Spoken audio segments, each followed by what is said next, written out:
UFC 315 is just around the corner. That is JDM taking on Belal Muhammad, and I'm going to be giving you my best bets in this video. I'm going to be going over my money line favorites, some underdogs I think have great value, and then obviously at the end, some parlays. Timestamps are going to be in the description, so if you just want to see a certain part, obviously you know what to do.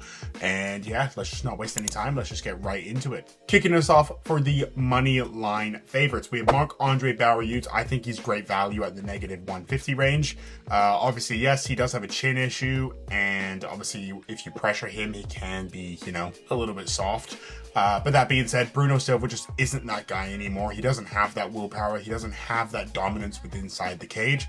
I think this is a clear as day Marc-Andre pick. He's going to have the better volume, probably going to have the better jab and more power, I think, going on into the fight. And I think Bruno Silva will just begin to fade and fade and fade. I don't see any takedowns. I don't see a lot of volume from Bruno. So in my eyes, how does Marc-Andre lose? Maybe Bruno catches him. I don't think so. I think Marc-Andre is great value here. Next is obviously BSD, Benoit Saint-Denis. He was taking on Kyle Fernandez, who I was personally going to pick. I thought he was going to run through BSD. But BSD kind of saved his career in taking on Kyle Pepperlek, who isn't really good anyway, right? He's kind of just a journeyman. He's all right. Has okay power, okay footwork, that sort of thing. BSD, although he's obviously coming off those 2 losses today, that is to the higher level of the division. So obviously we know he still can hang up there. He still is a top 15 kind of guy. Great power, great footwork, great pressure with inside the cage, really. Obviously his chin has been checked, but I don't think Kyle's that kind of guy. He doesn't hold crazy power. I think BSD should be able to run right through him, and obviously at the odds, people agree with me too. And then next, Jasmine Jasvidish. Butchered that name. Wow. I'm just going to call her Jasmine because that's way easier on my behalf. Obviously, she's kind of like one of the only Canadian prospects we got here. So, come on. Kind of rooting for Jasmine. Of course, there is some biases there. You know, Jessica Andrade, we all know who she is by now. Obviously, she has good power. She can obviously body slam girls. Like, she's a very physical presence. But at this weight class, I don't see it. I think Jasmine is going to be the bigger girl in there. Obviously, she has a huge reach and leg advantage here. And like 90% of the time, the bigger girl in women's MMA wins. It's just because sheer presence with inside the cage. Jasmine should be able to get Jessica down to the ground, hold her there, which obviously Andrade has suffered with before. I don't see Andrade knocking Jasmine out, and I don't see Jasmine knocking out Jessica Andrade. I could probably see like a ground and pound, something like that, or even a sneaky submission. I could also see that, but you know, if we're being realistic here, WMA, bet the decision, bet the over round. I'm probably going to stick to just the over 1.5. I feel like that's pretty much a lock, but the over 2.5, I don't know. Late stage submission, we really don't know, but Jasmine, super confident in her. I just think Jessica Andrade, unfortunately, is just slowing down in the division. She's just not who she used to be, and that's okay. It's just how MMA works, but I think Jasmine is the real deal, and she's going to get this done. Moving on into the underdogs of the card that I like. So, to kick off the underdogs, I'm going Shevchenko. I really don't see why people are going Manon Finan. A, she's French, right? Already a setback. B, she only has good hands. And sure, takedown defense as well was pretty decent, but like, Shevchenko is the real deal, right? She has solid hands. Her takedowns are far better than Manon's as well. If Manon's striking can't seem to handle Shevchenko there, what does she have for a backup plan? I don't see anything where Shevchenko can continually work and build into a fight, which is she's notoriously good at.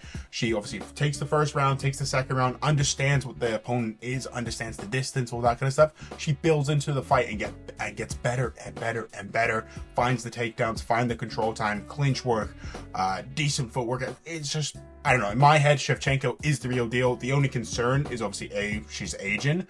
But with that, she's even tailored her game to be more of a wrestling dominant game plan there. So, sure, are we really banking on the fact that Manon's takedown defense is going to withstand her? Well, I kind of butcher that sentence. But anyway, are we really banking on the fact that Manon's takedown defense is going to carry her to the belt? I don't think so. I think Shevchenko is going to find a way to get it down to the ground. And when she does, Manon's not going to get up. So, I'm going Shevchenko. Great value. And then, obviously, in the main event, my personal pick is Belal. I think he's going to get the takedowns, but I am going to be rooting for JDM, which is why I think he's a solid underdog here. He has obviously far more power in the hands than Belal.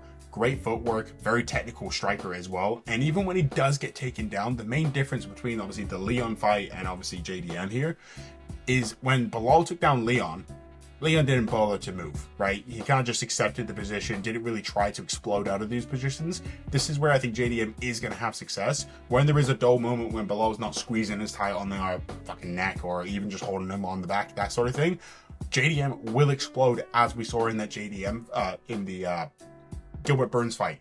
You know, he has those moments where he understands what's going on in the fight. His fight IQ is great as well. Solid value on JDM. Again, my personal pick below, but I'm going to be cheering and rooting for JDM, so I don't really know what I'm going to do with bets here. I'll probably throw a little bit on Belal because, you know, why wouldn't you? 2-1, decent value, and obviously Belal has shown his dominance with inside the division here. But JDM, again, great value. Let's get into the parlays, everybody's favorite section. Parlay time of the card. But before we get into this, if you're still sticking around here, obviously like and subscribe, helps out the channel tremendously, because I'm about to be cooking up some crazy parlays here. First, we have Belal plus Aldo, and that's sitting around plus 130. Okay, Belal, again, I think he wins, so I'm gonna put him in a little parlay here. And Aldo, you think fucking Eru Hawani, obviously, haha, very funny, do you think Amin Sahabi is gonna beat Aldo? I don't think so. The way Aldo loses this is obviously being held against the cage. Do you think Zahabi has that build, has that dominance in the cage? No. I think great value on Aldo. He's going to get it done. And again, throw Belal in there. He's a confident, not confident favorite, but he should get it done, you know? And then next, we have the Canadian parlay. Mike Malott and Jasmine. Obviously, I've already explained Jasmine. I think she's as lock as you can get. And then obviously, Mike Malott is taking on somebody like Charles Radke. Sure is dangerous, but he's reckless, and that's why I think Mike is going to have success here. Just avoid the power, stay on the outside, throw a good jab out there. In my eyes, easy win. Just don't get rocked. Simple as. And then next, Silva plus BSD plus Mark Andre. Okay, Mark, confident favorite. BSD, confident favorite. And Silva. Silva's I'm not too sure about. Obviously, Alexa Grasso, we all know who she is. Like, she is the champ, or was the champion at least. #1 contender. The reason why I think Silva's going to get this done, younger, which means that she's faster, and she holds better power than Grasso. Grasso, when you are against her on the ground, you know, sure, she can hold you there, but again, her takedowns aren't good. They're just not. We saw that in the Shevchenko fight, and obviously I know it's Shevchenko, and I'm a big believer of Shevchenko here, but they were kind of sloppy, and I think Silva has better takedown defense than that, and she is going to be able to withstand the takedown, so it's going to be a mainly striking matchup. Why would I not bet the better striker? So, plus 156, you can't really complain with that. And lastly, kind of a long shot here, we are going to pick Navajo Sterling. Again, he should win, and if he doesn't, I will be quite surprised here. But I'm not super confident on him, especially at the 3-1 favorites. I don't know why, I'm just not feeling it in a sense, especially, maybe it was because of his last performance against Kukos Takas. Probably butchered that name, but you get the point. So we're going to put him in a parlay with Valentin Shevchenko. I love the value. I think it's great value. And it's sitting at plus 192. It's more than double your money. That's like, what, 2 times your money, basically. 100 into 300. Why wouldn't you? Shevchenko is going to remain the belt. I don't see I'm getting this done. She tends to fade. Doesn't get the takedowns. I think Shevchenko all day. But anyway, that was the best bets of the card. Obviously, like and subscribe. Thank you so much for watching, and I will see you guys in the next time. Obviously, comment your thoughts as well.